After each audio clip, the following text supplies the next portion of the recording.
Hello students, welcome to rise ice YouTube channel. আমি অমিত কিরণ চৌধুরী। আজকে deep অ্যানালাইসিসে আমরা দেখে নেব ফেডারেলিজম ইন ইন্ডিয়া টপিকটা। আচ্ছা, ফেডারেলিজম ইন ইন্ডিয়া কিন্তু টপিকটা খুবই ইম্পর্টেন্ট।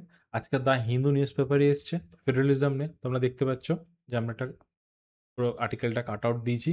আচ্ছা, এই টপিকটা কেন পড়বো ফেডারেলিজমটা যদি দেখে নিই ইউপিএসসি মেইনসের পিওয়াই কিউতে, তাহলে দেখবো প্রতি বছরই প্রায় এসছে 2025 থেকে শুরু করে 24 23 প্রতি বছরই কিন্তু ফেডারেলিজমকে টপিককে বেস করে তারা কোশ্চেন ফ্রেম করছে। তাহলে এর হোলিস্টিক একটা প্রিপারেশন জরুরি আছে। তো আমরা কিন্তু একটা হোলিস্টিক নোট তৈরি করেছি এবং তার একটা ভিডিও এক্সপ্লেনের ব্যবস্থা করেছি। তো এই যে কোশ্চেনটা 2024-এ এসছে, দেখো কিরকম কোশ্চেন ফ্রেম করেছে যে what changes has a union government recently introduce in the domain of centre state relation. বলছি সেন্টার স্টেট রিলেশনের মধ্যে ইউনিয়ন গভর্নমেন্ট কী কী চেঞ্জেস এনেছে, ঠিক আছে, অ্যান্ড সাজেস্ট মেজার্স সাজেস্ট করো বা কী কী মেজার্স নেওয়া যেতে পারে যার ফলে যে সেন্ট্রাল স্টেটের মধ্যে যে ট্রাস্ট সেটা আরও ইনক্রিজ করে। বোঝা গেল? তো পিওয়াইকিউ যখন বারবার আসছে তো এই টপিকটা কিন্তু ইম্পর্টেন্ট হয়ে যায়। এবং আমরা দেখে নিই যে ফেডারেলিজম কেন কনটেক্সটে আসলো। বলছে দেখো যে কুরিয়ান জোসেফ যে কমিটি, এটা তামিলনাড়ু গভর্নমেন্ট তারা এটা কমিটিটা বানিয়েছে এবং এই কোরিয়ান জোসেফ কমিটি ফেডারেলিজমের উপরে কিছু তার কমেন্টস করেছেন। সেখানে হচ্ছে তাদের মতে যে ইন্ডিয়ান ফেডারেলিজম একটি ইউনিটারি বেসিস এবং তার জন্য তারা কিছু হাইলাইটসও করেছে। দেখো, এই সেন্ট্রালাইজেশন বলেছে যে ইউনিয়নটা অনেক বেশি সেন্ট্রালাইজ হয়ে যাচ্ছে। দেন হাইলাইটস কী কী আছে, কী কী রিজন দিয়েছে আর কী কী তাদের ইস্যুস দিয়েছে। দেখো কি বলছে, ইজ অফ কনস্টিটিউশনাল অ্যামেন্ডমেন্ট। আমরা জানি আমাদের কনস্টিটিউশন অ্যামেন্ডমেন্টটা অতটাও রিজিড না যতটা American federal, as a America federal country হিসাবে যতটা কিনা রিজিড কনস্টিটিউশন অ্যামেন্ডমেন্ট ততটা কিন্তু আমাদের নয়। Then misuse of the governor, আমরা জানি গভর্নরের সাথে স্টেটের tussle. Then fiscal balance post GST, জিএসটির পরে কি হয়ে গেল কি স্টেটের যে আলাদাভাবে ট্যাক্স নেওয়ার ক্ষমতাটা সেটা কিন্তু চলে গেছে। তো তার ফলে কিন্তু একটা ফিসকাল ইমব্যালেন্স ক্রিয়েট হয়েছে। Then reorganisation of the Jammu and Kashmir, আমরা জানি যে জম্মু অ্যান্ড কাশ্মীর আগে স্টেট গভর্নমেন্ট ছিল, বাট বর্তমানে কি ওটার ইউনিয়ন টেরিটরি। তো তার ফলে কি হচ্ছে কি সেন্টারের পাওয়ার বৃদ্ধি পেয়েছে। Then going control over education and health, আমরা জানি যে এডুকেশন অ্যান্ড হেলথে কিন্তু অনেকগুলো মানে এডুকেশনটা বিশেষ করে কিন্তু কনকারেন্ট লিস্ট আছে, হেলথ আছে, কি আছে স্টেট লিস্টে। তো সেন্ট্রালের কিছু প্রোগ্রাম রয়েছে যেমন কি আয়ুষ্মান যোজনা। আয়ুষ্মান যোজনা হচ্ছে কি কি আছে এটা কি ইন্স্যুরেন্স প্রোভাইড করা মানুষকে। তো ইন্স্যুরেন্স প্রোভাইড করা তো উদ্দেশ্য, কিন্তু এইখানে কথা হচ্ছে সেন্টার দেবে 60% আর স্টেট দেবে 40%। তার ফলে কি হলো কি নামটা আয়ুষ্মান মানে স্টেটের কিন্তু কোনো পাওয়ার রইলো না। সেন্টার যেই শর্ত দেবে সেই শর্ততে কিন্তু আয়ুষ্মানটা মানে লাগু করতে হবে, কিন্তু স্টেটকেও দিতে হবে 40%। তো সেই ক্ষেত্রে কিন্তু স্টেটের পাওয়ার বাড়ছে, মানে সেন্ট্রালের পাওয়ার বাড়ছে। দেন অ্যাংজাইটি ওভার ডিলিমিটেশন, আমরা জানি যে ডিলিমিটেশন নিয়ে অনেক কিছু কনফিউশন ক্রিয়েট হচ্ছে। তো সেটা নিয়েও হচ্ছে, আমরা ডিটেলসে এই বিষয়গুলোকে এবার আলোচনা করব।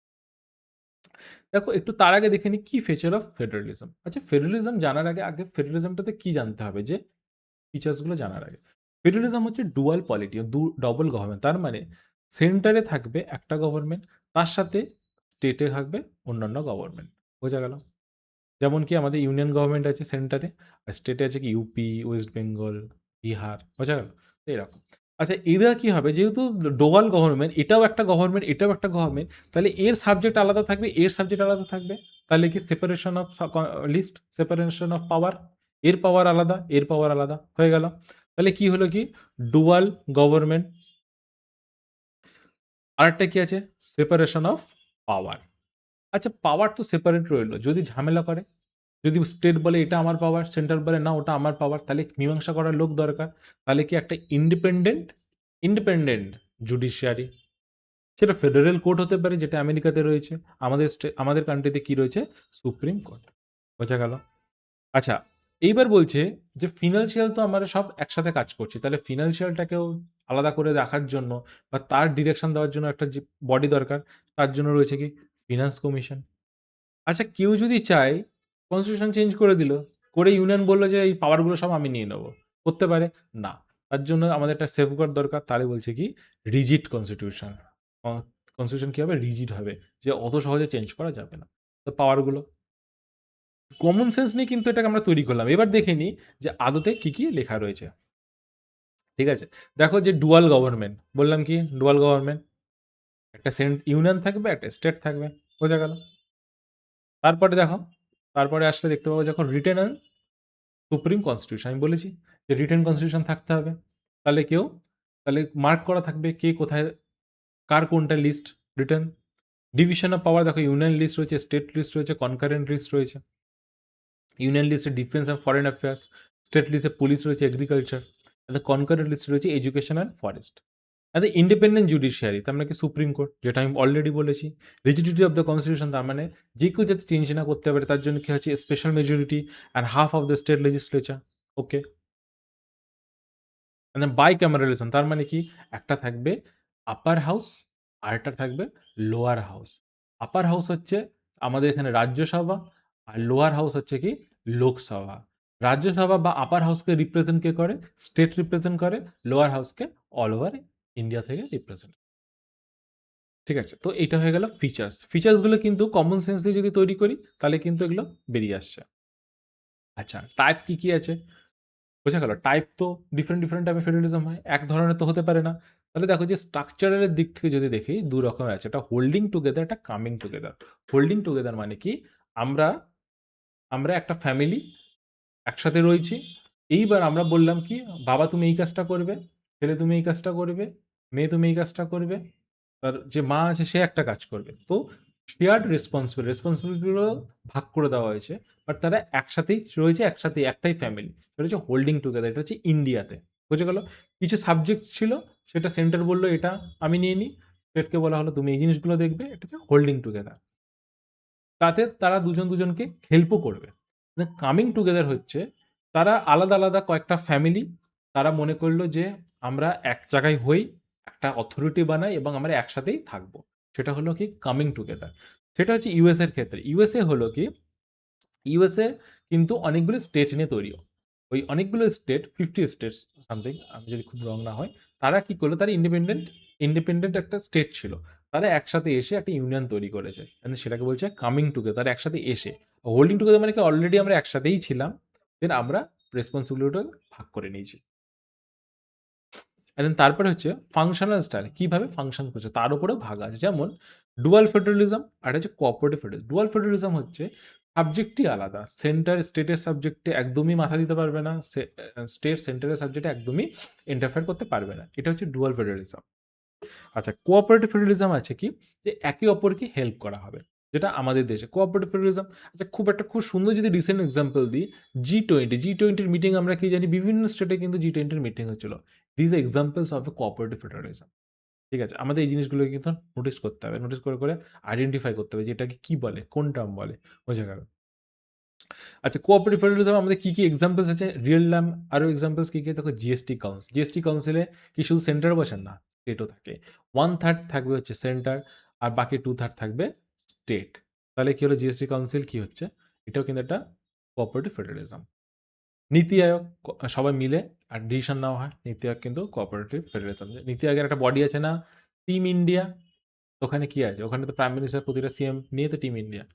আচ্ছা, কম্পিটিটিভ ফেডারেলিজম মানে কি, যে তারা একটা হেলদি কম্পিটিশন করবে।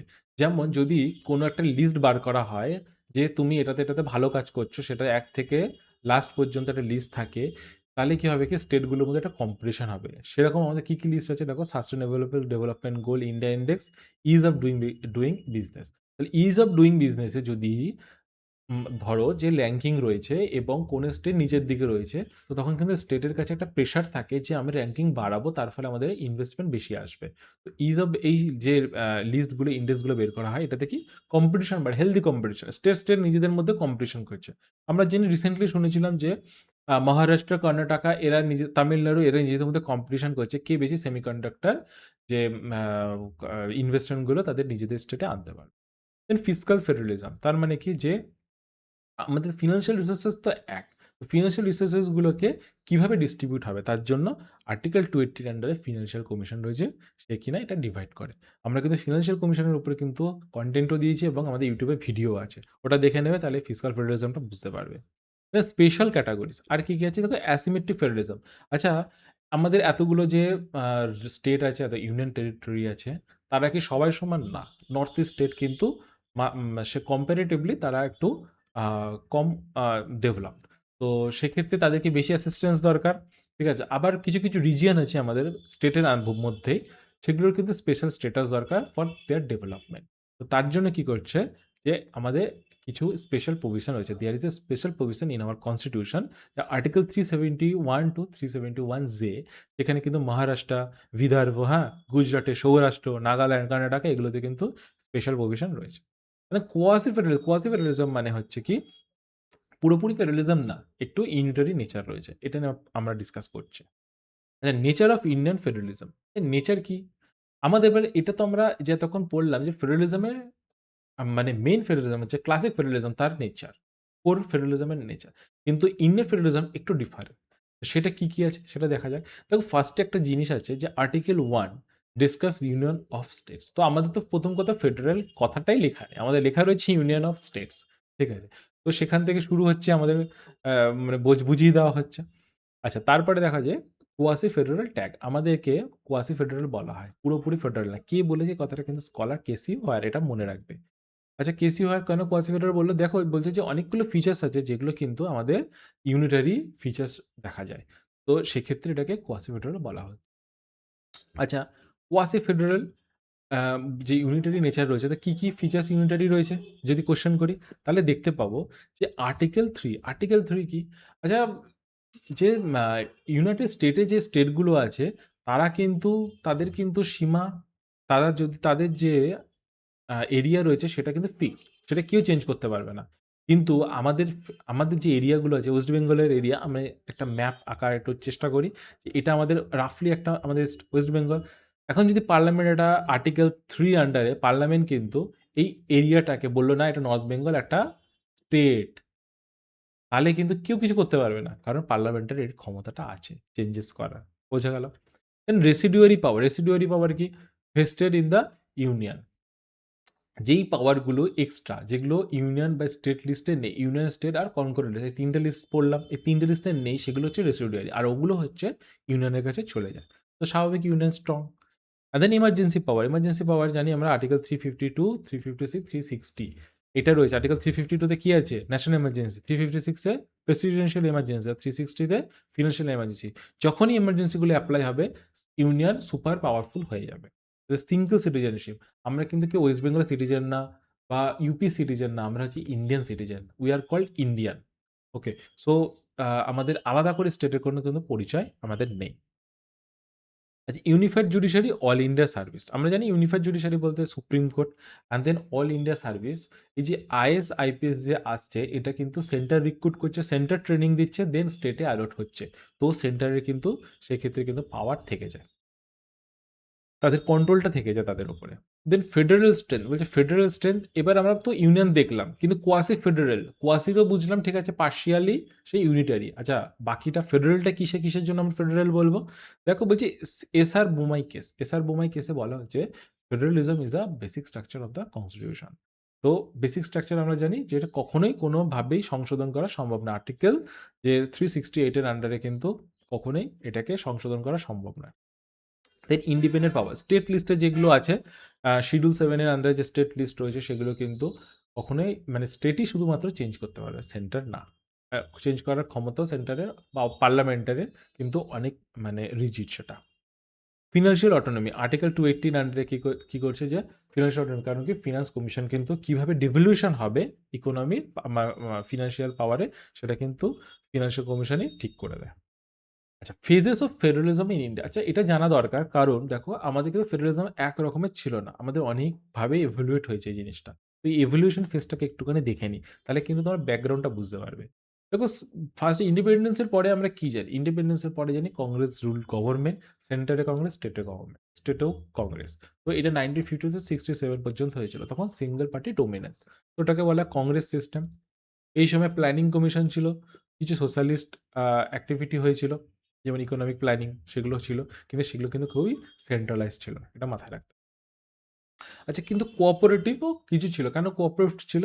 সেন্টারেও কংগ্রেস, স্টেটেও কংগ্রেস। তার ফলে কি কোঅপারেটিভ জিনিসটা ছিল। কিন্তু ডোমিনেন্স ছিল কিন্তু ইউনিয়নের। Confrontational federalism, confrontational federalism 1967 two 89। Confrontational কেন হচ্ছে? 67 এর পর থেকে যে বিভিন্ন স্টেটে কিন্তু মানে অ্যান্টি কংগ্রেস বা নন কংগ্রেস গভর্নমেন্ট শুরু হলো। যেমন তামিলনাড়ুতে ডিএমকে আসলো, তামিলনাড়ুতে ডিএমকে এসছে, যখন এখানে রয়েছে তামিলনাড়ুতে ডিএমকে। লেফট ইন ওয়েস্ট বেঙ্গলে লেফটের গভর্নমেন্ট এসছে। তো সেক্ষেত্রে কি হচ্ছে কি যে কনফ্রন্টেশন ক্রিয়েট হচ্ছে, তারা তাদের দাবি জানাচ্ছে, তখন কনফ্রন্টেশন। আর্টিকেল 356 আমরা জানি যে এই সময় যখন বিভিন্ন স্টেটে নন কংগ্রেস গভর্নমেন্ট আসা শুরু করলো, তখন কিন্তু আর্টিকেল 356 এর অ্যাবিউজ হওয়া শুরু হলো। পাঞ্জাবে আমরা জানি, ওয়েস্ট বেঙ্গলে অনেকবার এমার্জেন্সি দেওয়া হয়েছে, পাঞ্জাবে দেওয়া হয়েছে। তো এই জিনিসগুলো আছে, তখন কিন্তু একটা কমিশন হয়েছিল, Sarkaria commission for central state রিলেশনে দেখার জন্য। বোঝা গেল? আচ্ছা, এবার বলছে মাল্টি পার্টি বা কোলিশন সিস্টেম। আমরা জানি 1989 টু 2014 পর্যন্ত কিন্তু পুরো মাল্টি পার্টি সিস্টেম চলেছে। ঠিক আছে? তো সেই সময়টাতে কি হয়েছিল কি যে সেন্টারে পাওয়ারে সেই বসতো যে কিনা স্টেটের পার্টিগুলোর থেকে, স্টেটের গভর্নমেন্টের থেকে সাপোর্ট নিয়ে সরকার গঠন করত। তার ফলে কি স্টেটের কিন্তু অনেক সে থাকতো। এবং এই সময়তে এসআর বোমায় জাজমেন্ট হলো যে আর্টিকেল 356 এ কিন্তু অ্যাবিউজ করা যাবে না। আরবিট্রারি ইউজ তুমি করতে পারবে না। দেন ইকোনমিক লিবারালাইজেশন আমরা জানি 1990 তে ইকোনমিক লিবারালাইজেশন হলো, এবং তার ফলে কি হচ্ছে কি যে ইনভেস্টমেন্ট স্টেটগুলো নিজের মতো করে ইনভেস্টমেন্ট আনতে পারছে। তার ফলে কি তাদের মধ্যে নিজস্ব একটা কম্পিটিশন তৈরি হলো যে সেন্টারের হাতে থাকছে না ইনভেস্টমেন্ট কোথায় যাবে। Then dominant party and competitive federalism. আচ্ছা, 2014 টু প্রেজেন্ট। আচ্ছা, ডোমিনেন্ট পার্টিটা কেন? এটা হচ্ছে আমরা জানি 2014 থেকে প্রেজেন্ট পর্যন্ত আমাদের কিন্তু এখন কোলিশন গভর্নমেন্ট, বাট 14 দেন 19 কিন্তু সংখ্যাগরিষ্ঠ গভর্নমেন্ট সেন্টারে এসছে। তো সেক্ষেত্রে একটা ডোমিনেন্ট পার্টি সিস্টেম ক্রিয়েট হয়েছে। অ্যান্ড কম্পিটিটিভ আমরা দেখানো কিছু এক্সাম্পলস দিয়ে। আচ্ছা, কোঅপারেটিভ কোথায় আছে? দেখো জিএসটি কাউন্সিলে কিন্তু সেন্ট্রাল স্টেট দুজনে একসাথে বসে একটা কাজ করে। তো এটা cooperative, one nation one tax. কম্পিটিটিভটা কোথায় আসছে? সেখানে যে নীতি আয়োগ কিন্তু কম্পিটিটিভের কিছু জিনিস করেছে, যেমন SDG index, sustainable is of doing business, সেটা করে কম্পিটিটিভ। কিন্তু ফ্রিকশন পয়েন্টও কিছু রয়েছে, যেমন কি role of governor already discuss. Central agency ED CBI আমরা জানি প্রতিদিন ঝামেলা, আমাদের তো ওয়েস্ট বেঙ্গলে তো দেখতেই পাচ্ছি আমরা। সেস অ্যান্ড সারচার্জ ইস্যু, আমি যেটা বলেছি যে সেস অ্যান্ড সারচার্জ কিন্তু সেন্টার কিন্তু শেয়ার করে না স্টেটের সাথে। এবং ফিনান্সিয়াল কমিশনের যে ভিডিওটা রয়েছে এবং আমাদের নোটসও রয়েছে, সেখানে তোমরা দেখে নিতে পারবে। ইউটিউবেও রয়েছে, আমাদের ওয়েবসাইটেও রয়েছে।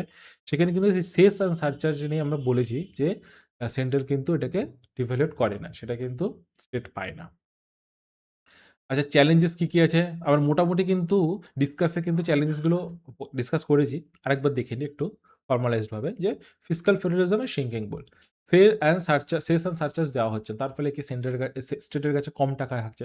কম টাকা থাকলে কি হলো কি সেন্টারের উপর ডিপেন্ডেন্ট হচ্ছে ফর ডেভেলপমেন্ট পারপাস। ফাইন্যান্স কমিশনের কিছু রুলস বানায়, তার উপরে করে 5 ইয়ার্স অন্তর সে টাকা কিভাবে ডিভাইড হবে সেটা বলে। তার মধ্যে কিছু জিনিস আছে, যেমন ইনকাম ডিস্টেন্স, পপুলেশন, এই ক্রাইটেরিয়ার জন্য কিছু স্টেট মনে করছে তারা তাদের ন্যায্য দাবিটা পাচ্ছে না। তখন সাউথ স্টেট মনে করছে যে নর্থ স্টেট পপুলেশনের জন্য তারা বেশি ফান্ড পাচ্ছে। বোঝা গেল? তো এই জিনিসগুলো একটা রয়েছে। দেন জিএসটি অটোনমি কি?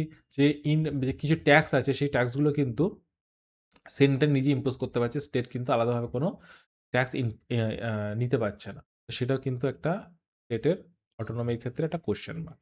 দেন দেখো অফিস অফ দ্য গভর্নর, আমরা জানি যে গভর্নরের কি প্রবলেম ক্রিয়েট হচ্ছে। একটা হচ্ছে সে বিল আটকে রাখছে।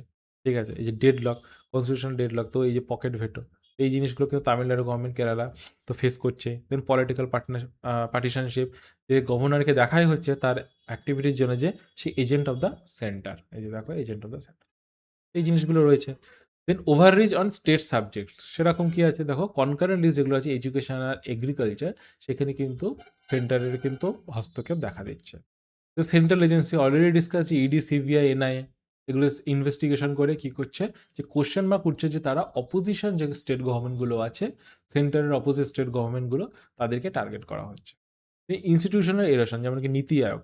আচ্ছা, আগে জানো প্ল্যানিং কমিশনে কিন্তু তার ফিনান্সিয়াল পাওয়ার ছিল। প্ল্যানিং কমিশন যদি চাইতো যে ওয়েস্ট বেঙ্গলের এই এরিয়াটাতে না একটা রোড দরকার বা এখানটা স্কুল দরকার, তো প্ল্যানিং কমিশন গ্র্যান্টস অ্যালট করতে পারতো। সেটা নীতি আয়োগের কাছে কিন্তু কোনো ফিনান্সিয়াল পাওয়ার নেই, ল্যাক অফ ফিনান্সিয়াল পাওয়ার। বোঝা গেল? এই জিনিসগুলো কিন্তু মাথায় রাখবে।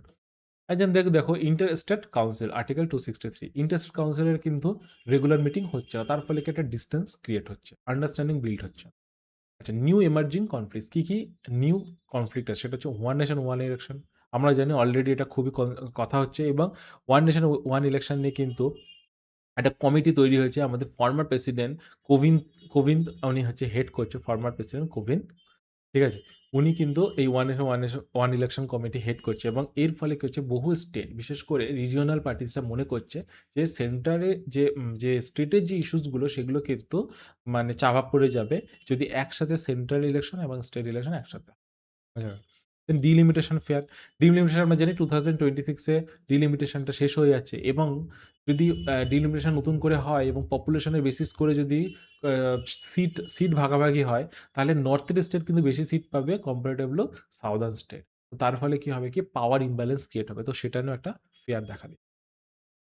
যে এর মেজার কি, কি হতে পারে? চ্যালেঞ্জেস দেখলাম, তবে মেজার্স গুলো কি, কি হচ্ছে? দেখো বলছে reforming office of the governor.